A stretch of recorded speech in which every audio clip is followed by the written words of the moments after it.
All right, we'll start with Herbie Teope. Go ahead, Herbie. Hey, Coach, good morning. I'm sure you're well aware Harrison Butker has now missed extra points in consecutive games. What are some of the issues that you've identified that need to be worked on from a mechanical point of view? Well, from a mechanical point of view, I'm pleased with everything. I mean, I think Tommy's really stepped in and done a good job. There's nothing wrong with the holding. The snaps are good. I mean, Winchester's snapping as good as well as he's ever has. And, I just think it's a matter of, we had weather up there. I mean, you got to look at each day, and that was a tough day. I mean, he had 8, really, when you look at it, it's 8 field goals. I mean, an extra point's a 33-yard field goal. He had 8 of them. He missed 1. That's the way I look at it. He was 7 for 8. If you look at it, their guy missed the first extra point too. So, I mean, it was a tough day. That was a weather day, and I thought our guys handled it well. Every day's different. I know he's got that, he's got a couple misses on extra points, but we have total confidence in Harrison Butker and what he can do going forward. Next to Matt McMullen. Go ahead, Matt. Hey, Coach. So the 102-yard kickoff return was one thing, but how proud were you of Byron for downing that punt inside the 1-yard line? Yeah, that was a great play. He had what a day he had, on special teams. I mean, that was that kickoff return was something else. But yeah, that was a big play too. I mean, it was a great punt by Tommy. That ball could have easily hit the ground and shot forward. He's been working on it, and it's good to see us get a good bounce there. And then really Pringle needed to beat Johnny on the spot because that thing could have rolled into the end zone. He was right there. The gunner, the returner tried to block him. He beat the block, made a huge play right there for us and pinned him back for our defense. So just overall, what a day he had, with the 102-yard return too. I mean, the way he hit that thing, I mean, he hit it with a lot of courage and confidence and a lot of praise should go out for the guys that were blocking for him too. They did a great job blocking. There was a lot of good blocks in that play, and it all came together. Let's go next to Adam Teicher. Go ahead, Adam. Hey, Dave, how you doing today? Good, Adam. How you doing? Good. Regarding Butker, I mean, the fact that he's been really good on field goals, how does that play? Does that make it more difficult to figure out what's going on with the PATs? And Brad, I'll have a follow-up here. It's the same kick. I mean, it's the same field goal kick. I mean, it's a 33-yard field goal is what it is. I mean, an extra point. It's not a chip shot anymore. I mean, it's just only worth 1 point. So, he's got to look at him the same way, and he does. I just think he's a little snake bit right now when it comes to the extra points. I mean, I think it's something that, it might be in the back of his mind a little bit. We just got to get over the hump. We got to put together a game where we knock them all out and then put another one together where we knock them all out, and then we get a streak going where, he's not missing extra points anymore. Yeah. All right. Then on the Pringle kickoff return, what led you to put him back there in that situation? Well, we've been working Pringle, in practice, and we've been looking for a time to be able to throw him back there. And this was a perfect scenario because, with the cold weather, the chances of them kicking to us, you have the chance to get one. And then when you have a big guy running fast, at you, from my experience on a kickoff team, not a lot of guys want to jump in front of a big guy running real fast in the cold. It's just the way it is. And Pringle gave that to us. I mean, he hit that thing 90 miles an hour, and you saw when he cut back, I mean, he split 2 defenders really, and to try to make an arm tackle when you're a big guy running fast like that, it's really hard to do. And once he made the cut back, and then it was over pretty much because he's got enough speed to be able to run away from everybody. Next to Pete Sweeney. Go ahead, Pete. Morning, Dave. Morning. It seemed like, and I know that Pringle had the score for the long score, but it seemed like McCall actually made some progress in the last game. I was wondering if you could comment on what you saw from him. I was proud of McCall, the way he, it was a tough day. It was a tough weather day, and I can't, commend our guys enough for how they played and where they stepped up for the weather, with the way the weather was. He fielded every punt. He got positive yards on every punt, which was it was a tough, windy day out there. And yes, he was better. He was improved, and and it was good to see our return game going in the right direction. Let's go next to Seren Petro. Go ahead, Seren. Coach Reed was talking about kind of what was going on. He was asked about Butker as well, and he talked a lot about kind of getting the chemistry between Townsend and Butker. I mean, you kind of said the hold was good. I mean, I know there's a lot of nuances to it, and that's one of the things he talked about, all the different angles, and you got to turn the ball a little bit. How how difficult is just the act of holding? Everyone thinks you just catch it and throw it down. But Not enough credit goes to Tommy. I mean, Tommy is a rookie. I mean, he was in college last year. I mean, he comes in here and under stressful situations is able to, catch the snap and get it down on the spot. And, he's really doing a good job. I mean, is there a learning curve? Sure there is, and we'll get better and better every game, but I don't see it as a big problem. It's not why he missed a couple of extra points. That's not the issue. Now it's something that we will get, better and better at. And after a while, it'll become second nature, that operation, they'll be sharing the brain pretty much, but they do a pretty good job already, and it's really remarkable, how much they've come along and really pretty flawlessly right now to this point, knock wood. Time for a couple more guys. We'll go Sam and then Robert. Go ahead, Sam. Hey, Dave. I had a couple things for you on the same topic. I'll just ask one at a time. With Pringle, a couple of weeks ago, you mentioned that you put Fenton back there to try and maybe bait the other team and to kick into you. Was that part of the strategy on Sunday?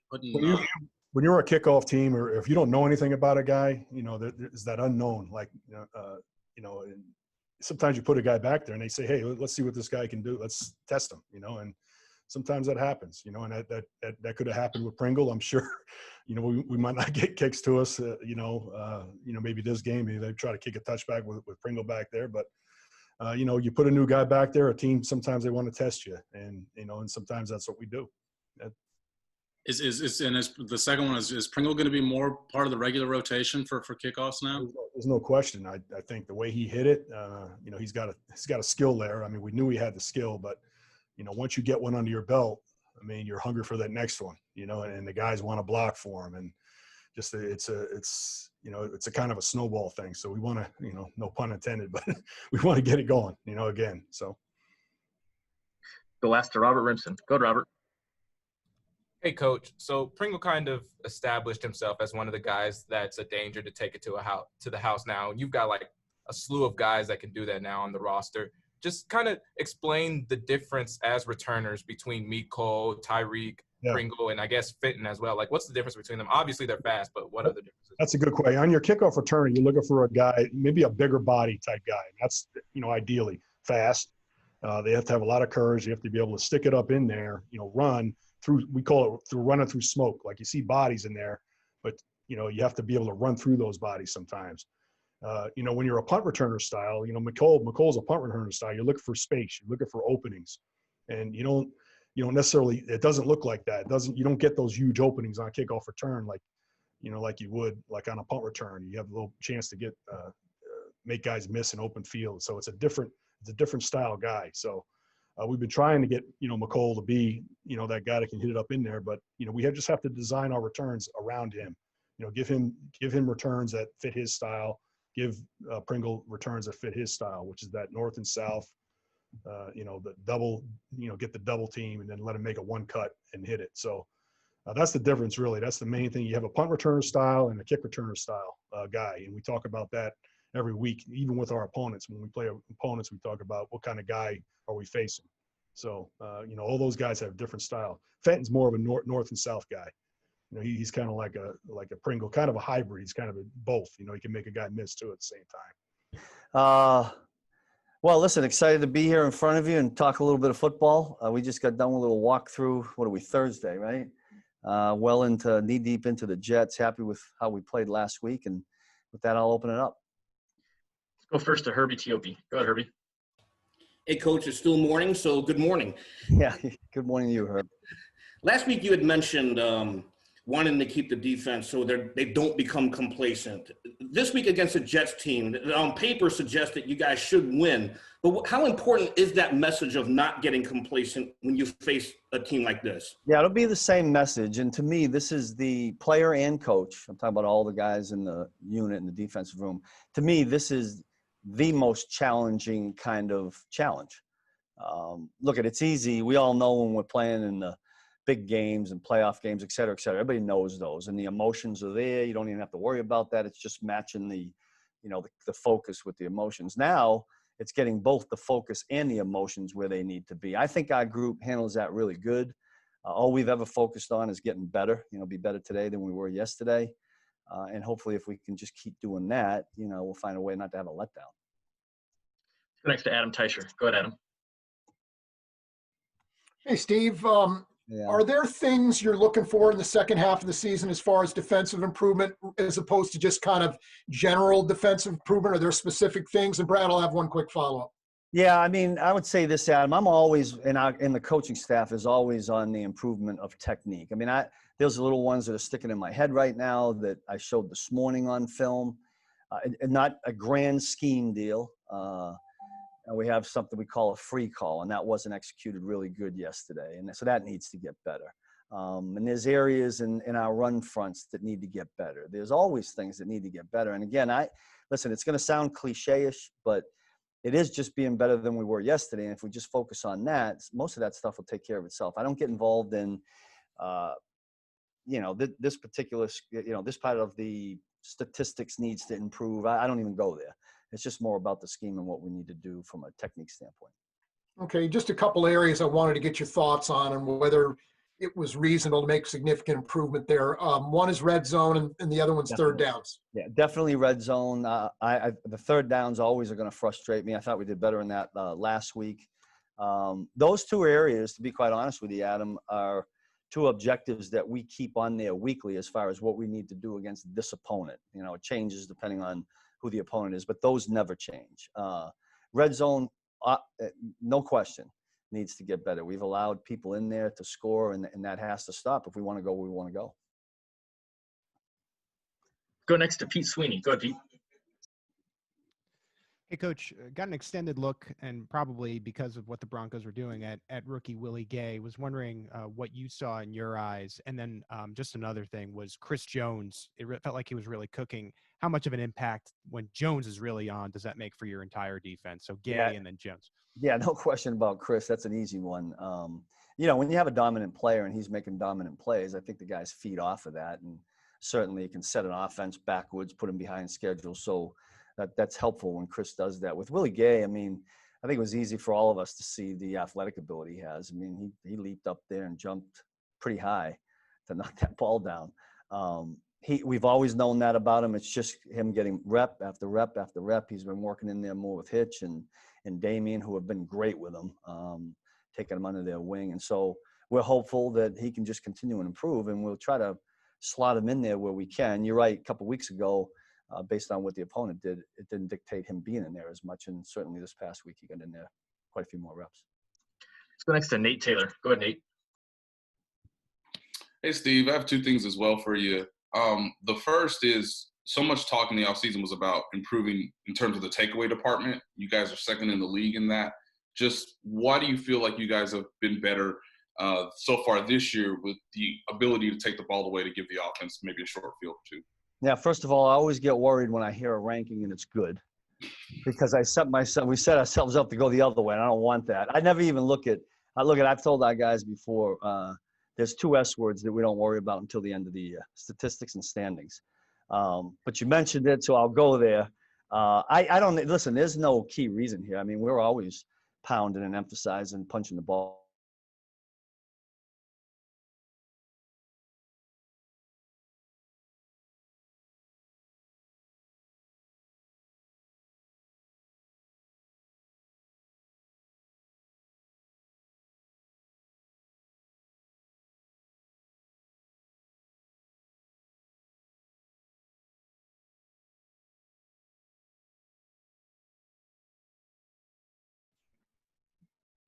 Let's go next to Todd Lebo. Go ahead, Todd. You mentioned earlier about the challenge of being ready for a team like the Jets. They haven't won a game yet this year. Is it a bigger challenge this week to work on yourselves, or are the Jets more dangerous for you guys? Or are you more dangerous to yourselves? Well, there's probably a lot of what you're saying, but look at, say what you want. If you turn on the first half of last week's game, the Jets against Buffalo, Sam Darnold and Frank Gore and the runners, I mean, they had it cranking. They were ripping off some yardage. They were throwing the ball down on play action. They didn't finish a couple of drives and get in the end zone, but there's still skill over there. Those guys are NFL players that can certainly make us look bad. So we're not taking anybody for granted. We got a great deal of respect for the coaching staff that they have there, the players that they have. We're never going to disrespect anybody. We are going to focus on ourselves and what we need to do, because I think we do that every week. Doesn't matter what team we're playing. So keep our nose to the grindstone and keep working and find a way to play good defensive football on Sunday. Got time for two more. We'll go Matt Derrick and then Steve Walls. Go ahead, Matt. Hey, Coach, you've had some injuries you've been dealing with on the defensive line. And last week you got Colin back. This week you're getting Mike Dana back to practice. Just curious, what with, Colin, you saw last week that you liked, and, how's Mike Dana looking so far? Yeah, Mike looks great. The training staff has done a great job getting him ready. So we think we're going to be okay there. Colin, he had one really good play at the end of the game where he, what I call face-up tackled a guy right in the hole, which we need. Yeah, you'd have to ask him if he feels like I haven't really asked him that question, if he feels like he's 100% yet, but it usually takes a little while with that kind of injury. You got to get your feet wet a little bit and get in the game. So fortunately for us, he was able to get in there this past weekend. But we need all the big guys. I mean, they go up, like you said, we've had some injuries there. Guys have been up and down. So keep enough of them healthy to take care of the things we need to do up front. Let's go ask Steve Walls. Go ahead, Steve. Hey, Coach. Tyron said after the Raiders game, and I know it was a couple weeks ago, but that they were successful because they caught you guys in different coverages. I know you were successful last week on the defensive side, but has it been a point of emphasis for you to disguise those coverages in different ways? We always do that, Steve. I can't, it's been a while to go back and think about what happened on those. I know they had some explosive pass plays, but when teams do get explosive pass plays on you, that's a recipe for not good defensive football. So certainly the guys took it upon themselves to make sure that didn't happen. We've called things a certain way to try to help that. But yet we got to find a way to not have them run the ball as much as they did. So everything's kind of dictated by how the game's going, but we'd like to be a complete unit, play really good against the run, not allow the explosive pass plays, and get off the field on third down. Ball gets in the red zone, stop them down there. So we're looking to do all of that. Certainly there's some areas we need to get better at. Good afternoon. I hope that everybody is still remaining safe, and I hope that everybody's families is staying safe as well. Last week I thought was a great example of a team victory. I thought we had some key players step up in some defining moments. But one thing as an offense, we want to make sure that we remain humble and we remain focused on making sure that we eliminate the self-inflicted wounds. We want our guys to go out and execute with great attention to details, but also, too, as a coaching staff, we want to make sure that we're putting our players in the right situations and giving them the opportunity to be successful. So with that said, I'm all ears. Let's go first to Pete Sweeney. Go ahead, Pete. Hey, good afternoon, Coach. How difficult and then thus how impressive has it been that Byron Pringle, with limited targets, has been able to come in and make these big catches, and then with limited returns be able to do what he did the other night? It doesn't surprise me at all. Pringle has been he's been a hardworking kid. I mean, we've had him. He was right down the road at K-State. We knew exactly what Pringle could bring to the table. He works his tail off each and every day. He's a smart kid. And he's a kid that also understands that he has to make the most of every opportunity when presented. So when Pringle's out there, there's a great deal of trust. We trust exactly what he's going to do, and we know exactly what we're going to get from him. That just goes to show you how great of a staff that we have. Greg Lewis does an outstanding job of raising those guys and making sure that they're prepared, all right, when those defining moments present themselves. Let's go next to Sarin Petro. Go ahead, Sarin. Coach, a couple things. I have a follow-up here, Brad. Just first of all, your overall impression of getting a chance to see Le'Veon Bell out in game situation, how he did, maybe some, things that he needs to work on or things that can be expanded as he gets more time. You know what? I thought he did a heck of a job. He got the rust off. He had some huge runs. I know he was excited. He probably felt like that first day of starting on varsity as a little kid, when you have that opportunity to do so in high school. But I thought he did a heck of a job, but also he understands there's a little few things that he needs to continue to clean up. And a part of that is just understanding the language that we speak. He may know it on certain days, and it may not click at certain times. But as far as what he's doing, he's going to be all right. And then on running the ball, before the kneel downs, before the end of the game, you guys were averaging 6.5 yards a carry. And the game, because of a defensive score and and a special team score, you only got, I think 41 plays is all that Patrick played in that game. How difficult is that, to get the ball going, to try to get into a rhythm? You obviously didn't need it. You got the 40 points. I'm not knocking you like, hey, you should have done more. But, like, it doesn't present challenges when you don't have that opportunity to kind of get the rhythm going the way you're used to.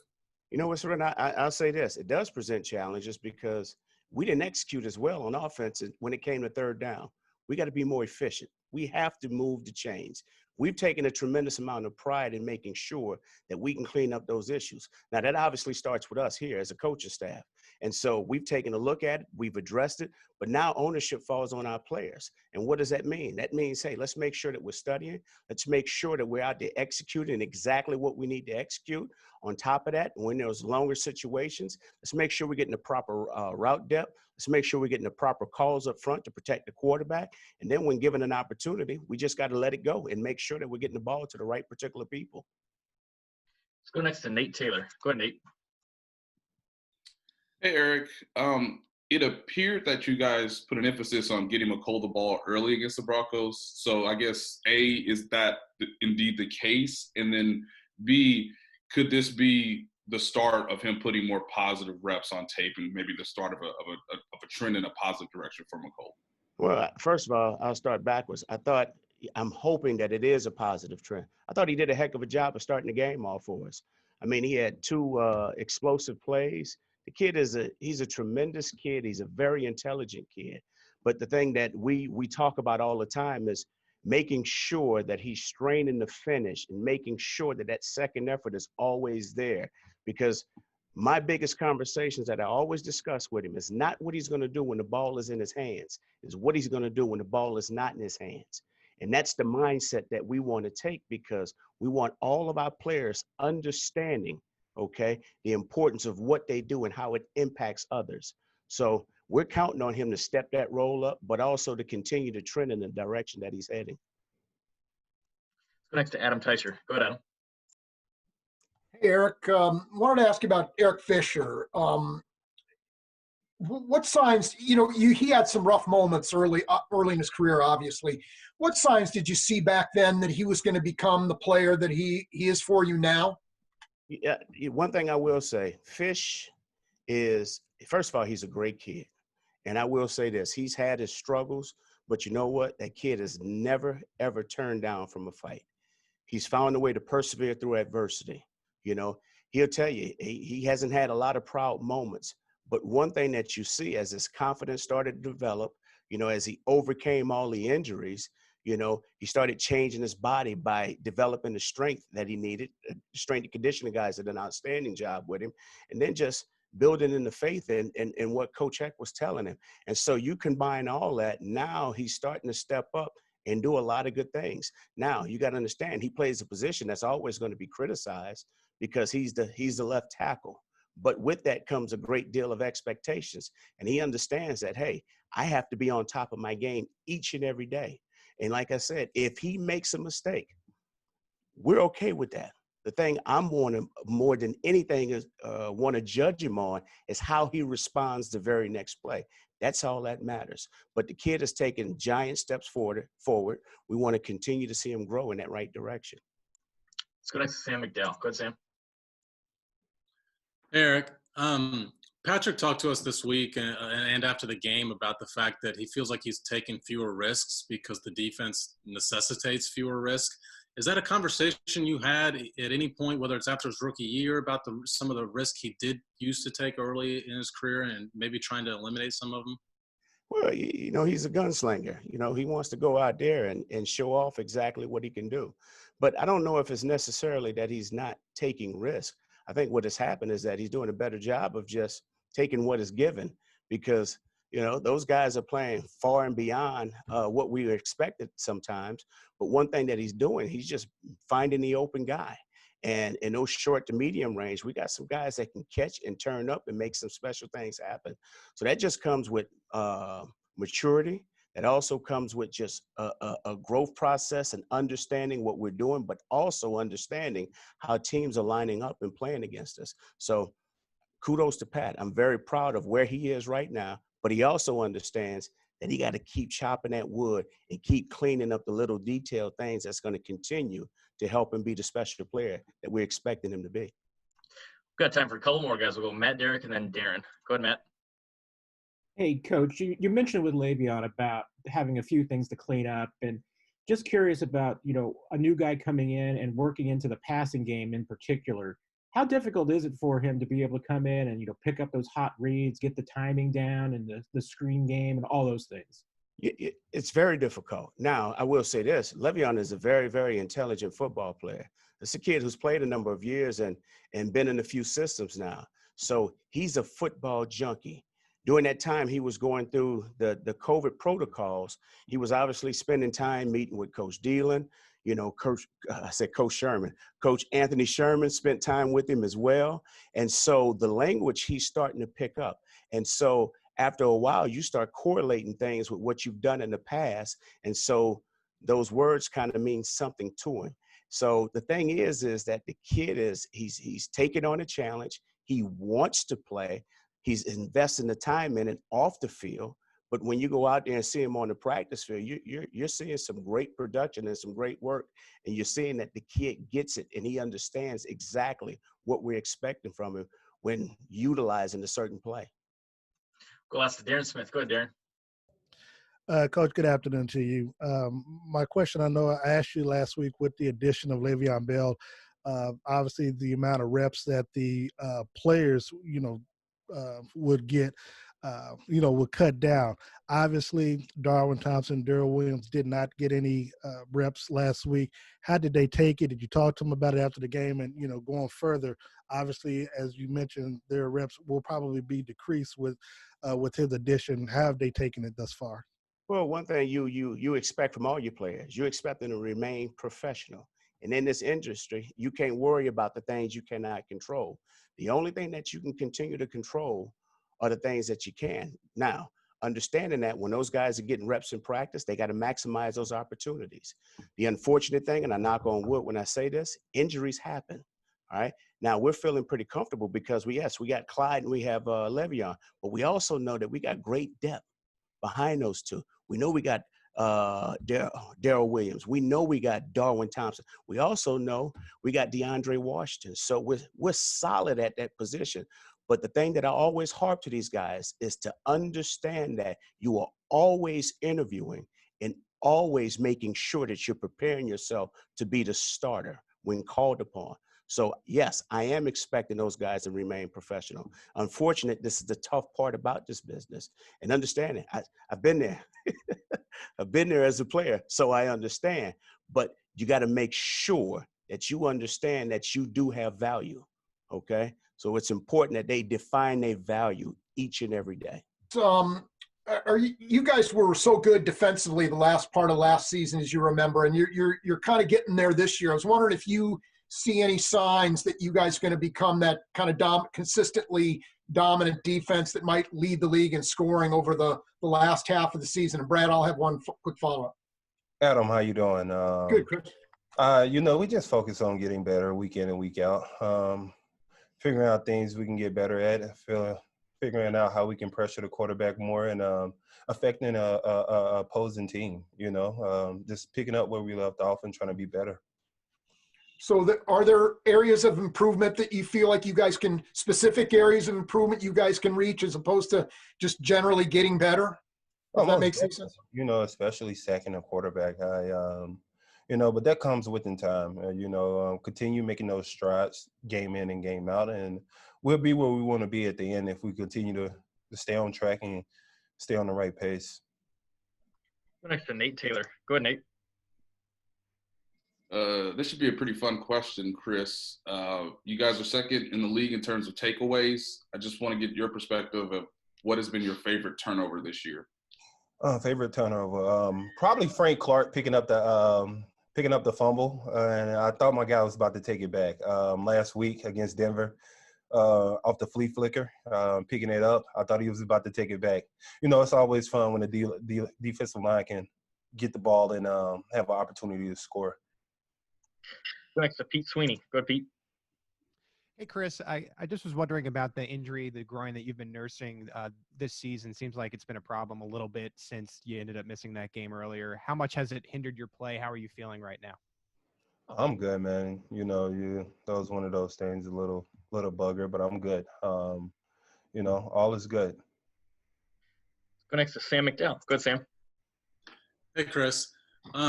You and Frank put a lot of stuff on tape last year, first time playing together. So coming back this year, do you notice the offensive lines treating you guys differently this year at all?